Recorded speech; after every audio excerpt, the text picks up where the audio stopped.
Another daily tip. Here we go again. Highlighting another genius out in the wild.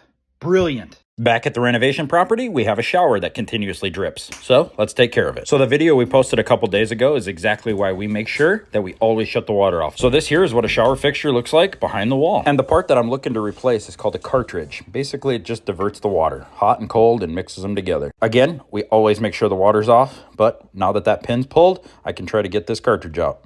And like most of them, it's stuck. Now, I'm sure that Milwaukee's got some sort of $7,000 tool to pull this out, but I'm on a budget. We're going to use this $25 one. It's actually pretty handy. It just screws right onto that actual stem right there. And then the nut that my left hand is on the thumb there, I can just rotate that. And what it'll do, it'll just push against that, that base, and it'll eventually just pull itself out. Pretty handy tool. So this is a Moen, and it's a Moen puller. The problem is if you just grab it with the pliers and start pulling on it like I was trying to at the beginning there, you could just break it off, and then you got a real problem. So yes, this is another prime example of have the right tool for the job. So of course every brand's cartridge looks different, and some of them are even different sizes within, but all of them are the same. They divert water, and what happens is these little rubber washers and things can go bad. One of the bigger reasons that they go bad is like mineral buildup, and then those washers will start to wear, or they can even rip. And if those aren't able to seal right, then obviously it's going to be a continuous drip in your faucet. So I like to feel in there and make sure there's not anything sharp in there. Put that new cartridge in, simply put in the pin, and you're good to go. You did it.